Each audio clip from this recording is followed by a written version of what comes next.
Yo, good morning mga kabakard. Kinulong ko ngayon ang aking puti mga kabakard. Kasi kahapon, ayan sila oh. Ang lakas ng lipad yan. Maglalaban na. Umakyat ba naman sa bubong mga kabakard dun sa taas. Tapos baka kasi tumawid dun sa kabilang bakod. Mawawala pa eh. Dalawa nga lang silang puti.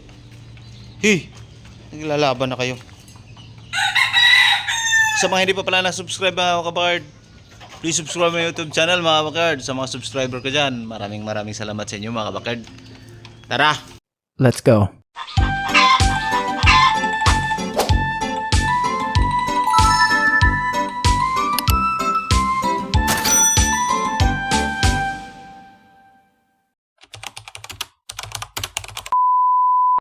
Ayan mga kabakard, yung dalawa kong puti. Yung white kelso. Kulit niyang kahapon mga kabakard. Kung kailan pa dilim na, saka doon sa ibabaw ng bubong. Kaya kinulong ko muna. Ay kukulong ko na talaga yan mga kabakard kasi na sila eh. Malaki na eh, baka kasi mawala. Lagyan ko lang dito kasi mainit dito pag mga alas 9 mga kabakard, lagyan ko ng harang net. Tapos ngayon yung tatlong naka-quarantine, ayan, pinakawalan ko na, magaling na mga kabakard eh. Nasisigla na sila. Ayan, tatlo na yan, naka-quarantine yan doon. Pinagala-gala ko na mga kabakard para ma-exercise. Ayan o, 3 brothers. Sigla na sila mga kabakard. Tatlo nakalabas na sa ating hospital mga kabakard. Yung mayroon parang natira dito, mga tatlo na lang din. Medyo malaki patuloy yung natitira.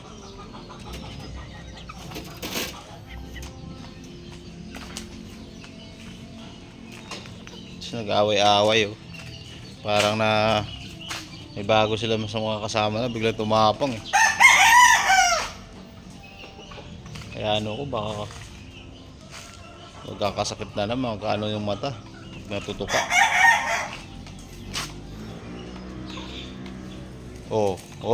Psst! Kayo para kayong kagagaling nyo lang sa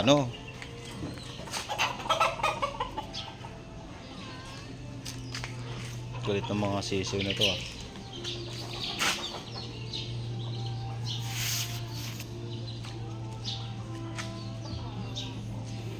Ayun pala mga kabakard, itong ating pumpkin na magsi 6 months ngayong katapusan.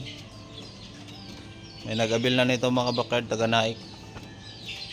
Kukunin daw niya mamayang hapon. Kaya bablog natin ulit pagdating niya. Ito mga bakard, hindi pa to, yung katawan nito, sinabi ko sa kanya, hindi pa talaga kagandahan. Medyo patabain pa talaga kasabi ko kasi nagkasipon kasi ito mga bakard. Hindi ko pinakain. Pag ako kasi magagamot mga bakard, hindi ko pinapakain. Kaya medyo yung katawan pumapayat konti. Pero hindi naman payat na payat mga bakard. Ito naman si itsura.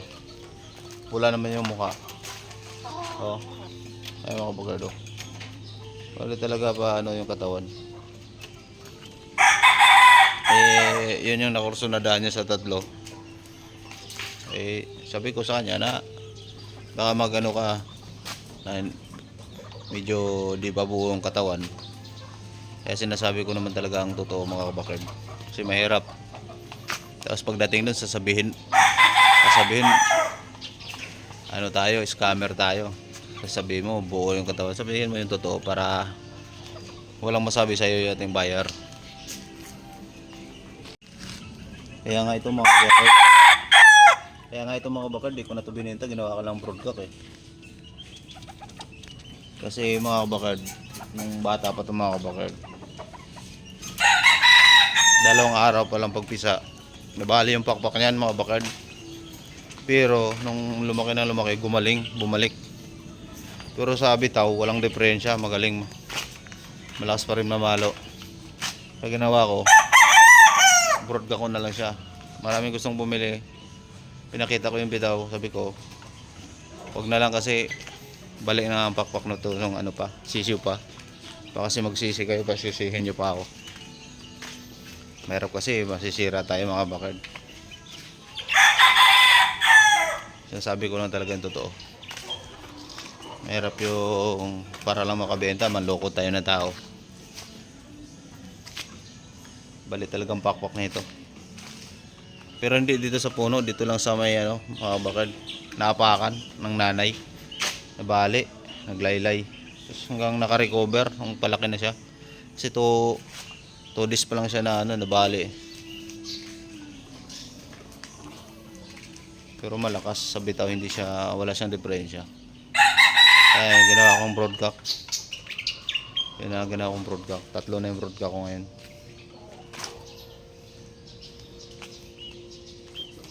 Ito naman, napakagandang manok na yung mga bakard.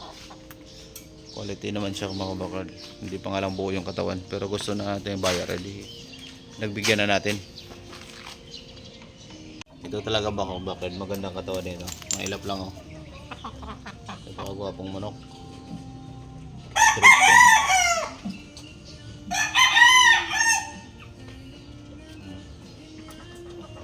Gandang manok mga bakard.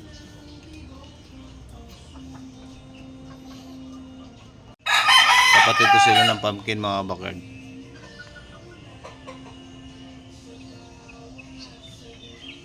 Ito yung mga kasunod nung nabenta ko nung una. Ganon lang din, may mayahin, may pumpkin. Kasi yung tatay nito pumpkin, tsaka yung nanay kasi nito yung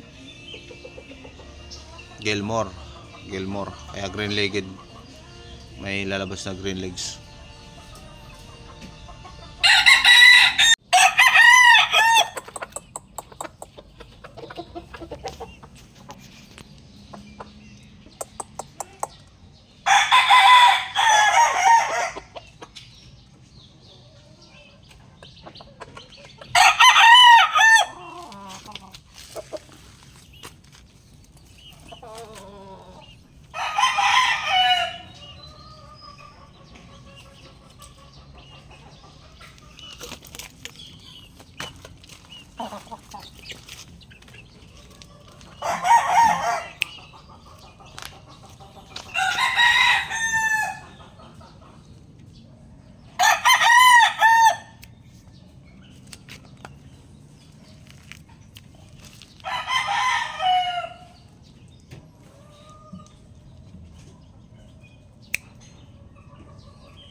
Ayan mga bakad, prepare na natin.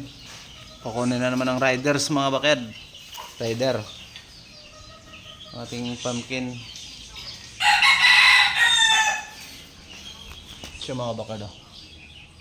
Yung bata yun mga bakad.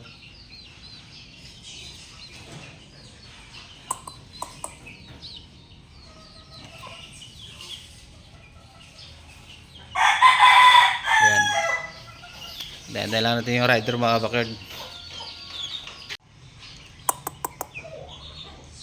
5 months old mga kabakard, 5 months old.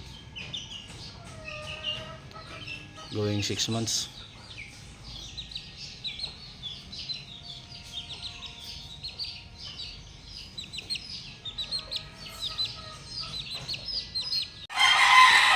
Ano na eh? Lagyan na natin sa bayong.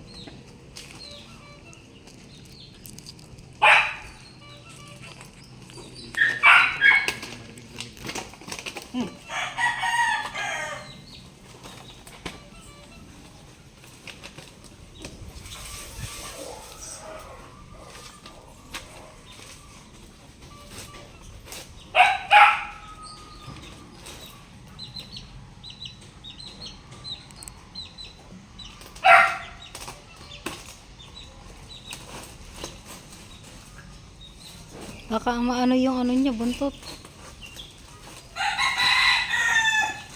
Saan to? Naik to no? Naik no? Naik? Oh, yung buntot. Hindi.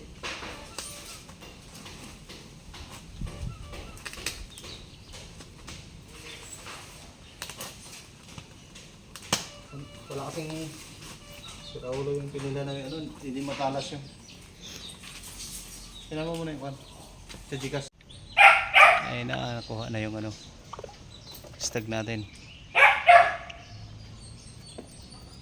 So yun na mga bakard na kalis na ang ating ano rider. Pinik up niya na yung ating stag. Lalong nababawasan yung ating ano mga kabakard. Dalawa na lang yung stag natin dito. Yung paling yung buntot tsaka yung straight comb.